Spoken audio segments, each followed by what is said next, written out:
भाई आज सुबह सुबह ही मैं ओडिसी देखने गया था। पूरा प्लान सिंपल था कि एक मस्त सा रिव्यू वाला वीडियो बनाऊंगा कि मूवी कैसे लगी कैसे नहीं। लेकिन थिएटर से जैसे ही मैं बाहर निकला और फोन खोला, जो मुझे दिखा है उसने मेरे पूरे प्लान को ही बदल दिया। एक तरफ रोटन टोमेटोज पे लिखा था 96%, 278 रिव्यूज के बेसिस पे। भाई ये नोलन के करियर का बेस्ट स्कोर था, ओपनहाइमर से भी ऊपर है ये। मतलब क्रिटिक्स तो फुल्ली इम्प्रेस्ड थी। फिर मैंने कमेंट्स पढ़ने शुरू किए और वहाँ एक बिल्कुल डिफरेंट दुनिया थी। कोई लिख रहा है बोरिंग लगी, कोई बोल रहा है कम्युनिटी थिएटर जैसा फील आया। मैं कंफ्यूज्ड हो गया, सेम मूवी सेम दिन, इतने अलग रिएक्शन कैसे। और जब मैंने थोड़ा और खोदा तो पता चला कि ये कंफ्यूजन सिर्फ रिव्यूज के लिए नहीं था, ये कहानी तो महीनों पहले ही शुरू हो चुकी थी। तो मैंने सोचा चलो पता करते हैं ये सब शुरू कहाँ से हुआ। ये मूवी बेस्ड एक पुरानी कहानी पे जिसका नाम है ओडिसी, जो लिखी थी होमर नाम के एक ग्रीक राइटर ने आज से लगभग 2800 साल पहले। होमर को दुनिया का सबसे पहला और सबसे बड़ा स्टोरी टेलर माना जाता है। जैसे हमारे यहाँ रामायण और महाभारत है, वैसे ही ग्रीक कल्चर में ओडिसी है। ये कहानी है एक राजा ओडिसियस की, जो जंग जीतने के बाद अपने घर वापस जाने की कोशिश करता है, लेकिन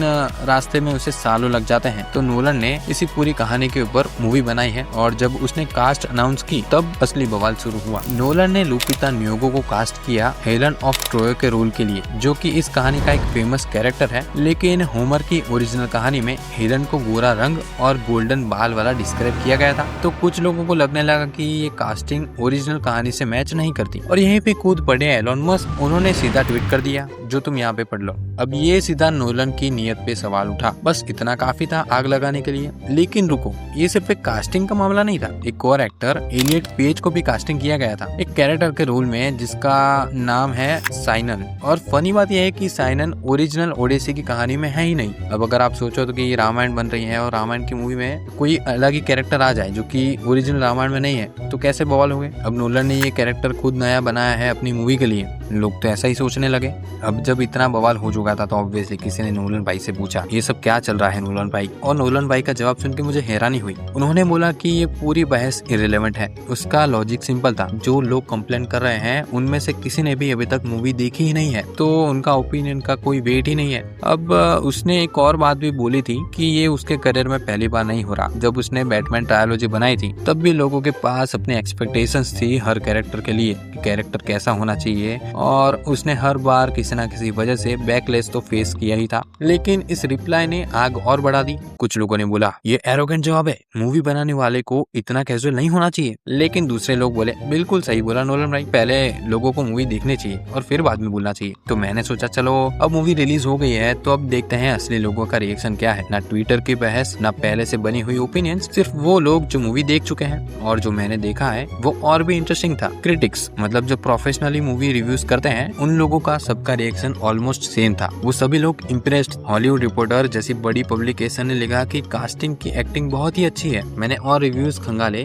तो पैटर्न वही मिला। एक क्रिटिक ने बोला फिल्म देखना एक्सिलरेटिंग एक्सपीरियंस था। एक दूसरे क्रिटिक ने ए ग्रेड दिया और बोला कि फिल्म का विजुअल और साउंड डिजाइनिंग बहुत ही ज्यादा पावरफुल है। मतलब ये कोई एक दो लोगों की ओपिनियन नहीं थी, क्रिटिक्स की पूरी लाइन लगी हुई थी तारीफ करने के लिए। लेकिन फिर मैंने ऑडियंस के रिव्यूज पढ़ने शुरू किए, मतलब नॉर्मल लोग जो अपने पैसे लगाकर थिएटर गए और यहाँ से स्टोरी बिल्कुल पलट गई। एक रिव्यूअर ने सीधा एक स्टार दिया और लिखा पैसा वेस्ट मत करो, ये पूरी चीज ओरिजिनल जो थी उसकी कॉपी जैसी लग रही थी। एक और ने लिख दिया कि भाई फिल्म इंसेनली एक्सपेंसिव तो दिखती है लेकिन फील चीप बजट जैसी होती है, और टॉम हॉलैंड की एक्टिंग तो अच्छी है लेकिन उनसे स्पाइडरमैन वाला इमेज हटा नहीं पाए। एक और रिव्यू में तो सीधा लिख दिया कि अंडरवेलमिंग बोरिंग लगती है। लेकिन सबका रिएक्शन नेगेटिव नहीं था। एक ने 4 स्टार देके लिखा कि डायलॉग डिलीवरी में थोड़ा डिसअपॉइंटमेंट था लेकिन ओवरऑल एक्सपीरियंस एपिक लगा। तो पिक्चर क्लियर हो रहा था मेरे सामने। एक तरफ प्रोफेशनल क्रिटिक्स थे जो मूवी को क्राफ्ट, एक्टिंग और एम्बिशियस के लिए पसंद करते रहते हैं। दूसरी तरफ नॉर्मल ऑडियंस का एक हिस्सा था जो बोला था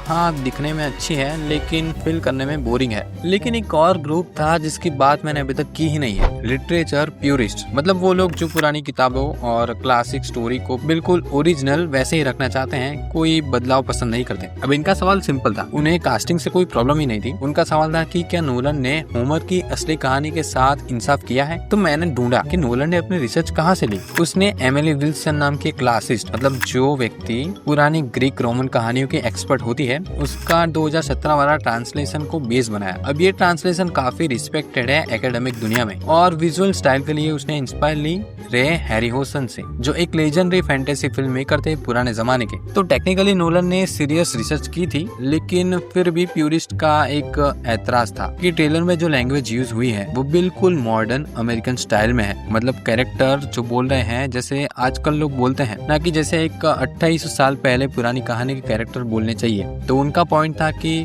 स्टोरी तो सही है लेकिन फील पुराने नहीं लगती, मॉडर्न लगती है। और यहाँ मैंने सोचा शायद ये सबसे जेन्युइन कंप्लेन है अभी तक। कास्टिंग वाली बहस में तो लोग बिना देखे ही जज कर रहे थे, लेकिन ये वाला सवाल, क्या एडेप्टेशन सही तरीके से हुआ है, ये एक रियल फिल्म एनालिसिस वाला सवाल था। तो मैंने सोचा अब मैं खुद डिसाइड करता हूँ इतना सब देखने के बाद, और मेरा जवाब क्या है। मुझे लगा दोनों साइड सच बोल रहे थे, बस अलग अलग चीज के बारे में। क्रिटिक सही थे, टेक्निकली ये एक एम्बिशियस फिल्म है, रियल लोकेशन पे शूट, आईमैक्स टेक्नोलॉजी, इतनी बड़ी कास्ट, इस लेवल का कमिटमेंट आजकल बहुत ही कम फिल्मों में दिखता है। लेकिन वो ऑडियंस भी गलत नहीं है जिसने बोला कि मूवी बोरिंग लगी, क्योंकि हर इंसान का कनेक्शन स्टोरी से अलग होता है। किसी को स्लो और एपिक स्टोरी टेलिंग पसंद होती है तो किसी को नहीं। और कास्टिंग कंट्रोवर्सी, वो मुझे लगता है कि मूवी से ज्यादा हमारे इंटरनेट के कल्चर के बारे में बता रही थी कि हम बिना देखे ही जज करना शुरू कर देते हैं। अब तुम्हारा क्या ख्याल है, जेन्युइन मास्टरपीस या सिर्फ हाइप? कमेंट में जरूर बताना। और हाँ, ऐसी और वीडियो देखने के लिए चैनल को सब्सक्राइब कर देना। मैं चला अगली वीडियो बनाने, तब तक के लिए बाय।